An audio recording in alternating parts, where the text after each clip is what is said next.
Shawn Atwood sempre foi fascinado pelo mundo dos negócios.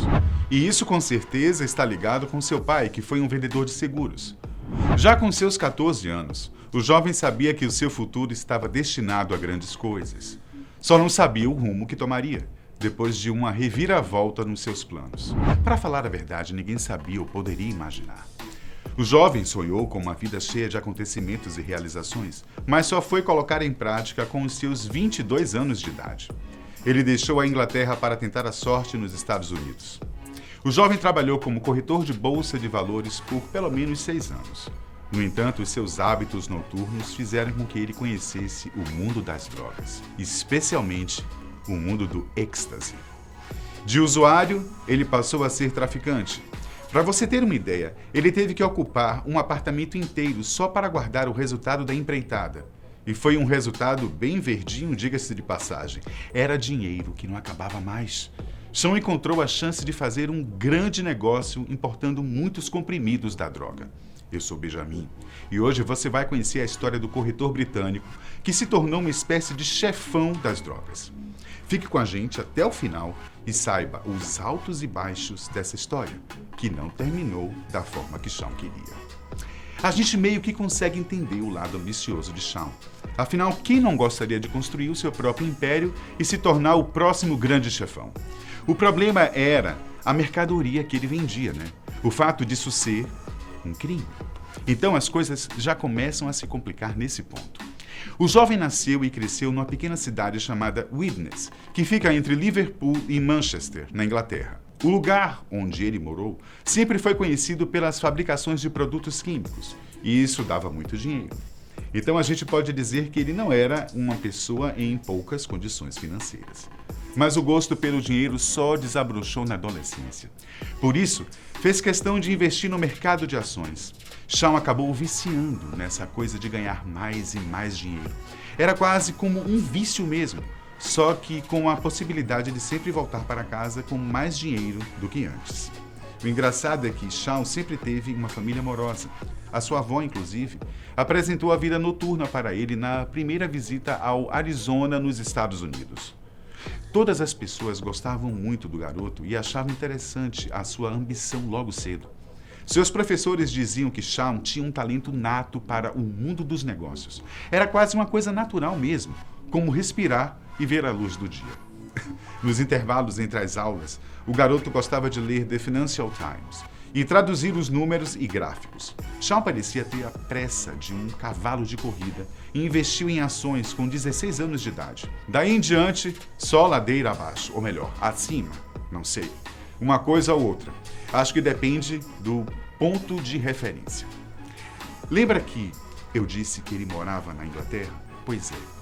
A sua primeira visita aos Estados Unidos aconteceu logo cedo e de lá ele não quis sair mais. Shawn ficou encantado pelo sol brilhante do Arizona e com as possibilidades que a cidade poderia lhe dar. O jovem tinha a plena certeza de que os Estados Unidos só podia ser a terra prometida dos negócios. Piscinas, carros enormes e casas luxuosas? Opa, era com ele mesmo. Não tinha outro lugar em que ele poderia estar. Estados Unidos seriam definitivamente o palco para os seus negócios crescerem para lá da Torre de Babel. A sua visita foi breve, mas ele prometeu que iria voltar. Enquanto isso, Shawn se dedicava na área da matemática, da física e da economia. Ele não fez como a maioria dos garotos de sua idade. Continuou morando com seus pais na cidadezinha de Widnes, mesmo estudando em Liverpool. Mesmo sem descanso ou tempo para diversão, o jovem foi convidado para uma das festas mais badaladas dos anos 80. A festa acontecia na cidade de Manchester, que é praticamente vizinha com Widnes. Shawn estudava muito, mas não faria mal uma diversãozinha leve para acalmar os ânimos. O garoto sempre foi muito ansioso, então ele já esperava ficar calado durante grande parte da festa. Acontece que Shawn foi apresentado para as drogas. Foi a primeira vez que ele experimentou êxtase e aí ele acabou fazendo amizade com a boate inteira. A ansiedade? Sumiu assim, num passo de mágica. O que era para ser apenas um único momento de diversão se tornou cada vez mais frequente. Shawn chegou a dizer que essa festa em Manchester era quase como sua religião. Olha o nível que o garoto acabou chegando. E claro, O seu mundo não foi mais o mesmo. Mal, ele sabia que as coisas não só iam mudar, como iam tomar um rumo completamente diferente do que o jovem esperava. São as voltas que o mundo dá, não é mesmo? A única coisa que não mudou foi a sua ambição.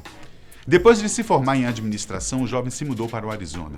Shaw ainda se sentia hipnotizado pelo sol brilhante e pelas casas luxuosas da cidade. Acontece que ele não tinha permissão para trabalhar nos Estados Unidos, mas uma coisa havia mudado nele. Se burlar a lei era necessário para alcançar os seus objetivos, então que se dane. O jovem ia fazer questão de conseguir um visto falso para continuar no país. Com o pequeno auxílio de sua tia, que trabalhava em uma detecção de fraudes, tudo ficou ainda mais fácil. Não tinha como dar errado. Shaw até mesmo chegou a falar que não se importaria em ser implacável se o objetivo final fosse alcançar o topo do mundo. Palavras dele, hein? O jovem, que já não era tão jovem assim, trabalhou como corretor da Bolsa de Valores durante 6 anos. A sua dedicação rendeu centenas de milhares de dólares por ano. Nos finais de semana, no entanto, Shaw não se importava com bolsa de valores ou qualquer coisa do tipo. Ele fazia grandes festas em seu apartamento, sempre com muitas drogas. Shaw começou a comprar 50 comprimidos de êxtase para cada uma dessas festas.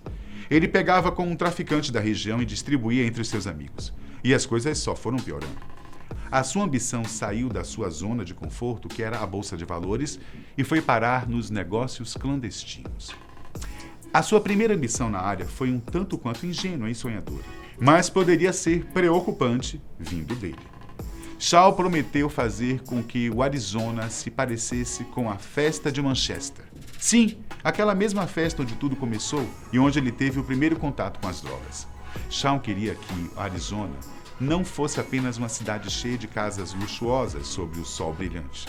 O empreendedor queria que a cidade fosse uma grande festa ambulante. De corretor da Bolsa de Valores, Shaw se tornou um grande nome em ações de tecnologia.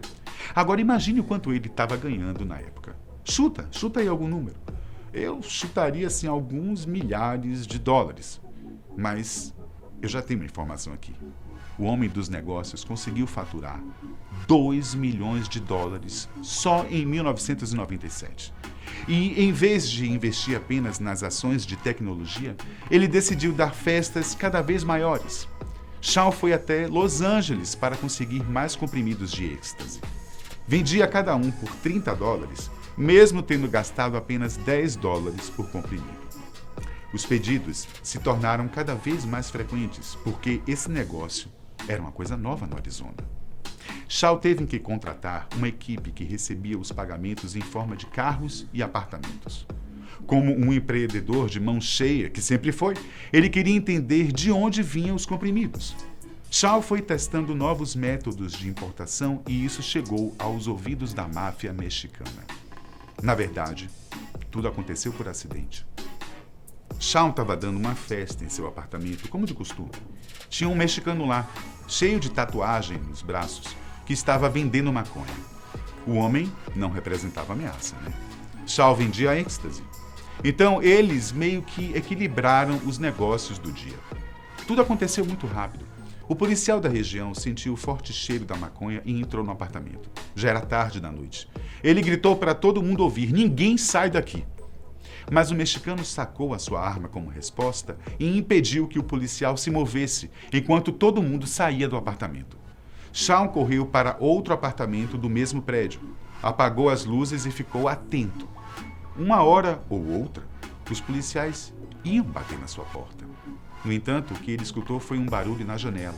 Era o mexicano pedindo abrigo. Shaw deixou que o homem entrasse até que os policiais fossem embora do prédio. Pouco tempo depois, a polícia acabou batendo na porta. Mas não fez nada quando ninguém saiu de lá de dentro. As coisas já estavam de volta ao normal. Na manhã seguinte, o mexicano conhecido como G-Dog agradeceu a ajuda, dizendo que ele e seus irmãos apoiariam o negócio do êxtase. Shaw não sabia que estava recebendo a ajuda de uma das gangues mais perigosas do Arizona. Mas já era tarde demais. A sua fama já tinha sido consolidada e todo mundo conhecia o grande homem dos negócios. Ele até ficou conhecido como The Wolf of Witness. Fica de olho, Leonardo DiCaprio. Temos um concorrente aí à história do The Wolf of Wall Street. Mas as coisas mudaram de novo. Shaw se apaixonou perdidamente por uma garota chamada Cláudia. Ela conseguiu convencê-lo de largar o tráfico de drogas, mas ele não escapou ileso. Depois, ele descobriu que a polícia estava na cola do seu negócio clandestino. Os investigadores só estavam esperando o momento certo para prendê-lo. O The Wolf of Witness passou por um verdadeiro inferno lá dentro da prisão, que era uma das mais perigosas dos Estados Unidos. Membros de gangues e até mesmo policiais matavam os prisioneiros de acordo com seu relato. Depois de pagar uma barganha, ele foi transferido para outra prisão no Arizona. E adivinha? Também não deu sorte. Shaw mal chegou na sua cela e se deparou com um cara extremamente perigoso. A qualquer instante, Shaw sentia que poderia ser assassinado lá dentro. Ele chegou a ser espancado, mas isso foi o de menos. Depois que passou a conviver com um colega de cela menos perigoso, Shaw teve tempo para ler mais de 1000 livros. E a vontade de escrever acabou tomando conta dele. Shaw saiu da prisão e escreveu mais de 4 livros, incluindo um sobre Pablo Escobar. Ele saiu definitivamente do mundo das drogas e agora visita escolas para mostrar os riscos para as crianças. Bom, essa foi a história de Shaw Atwood, que ficou conhecido como The Wolf of Witness. Obrigado por assistir até o final do vídeo e até o próximo.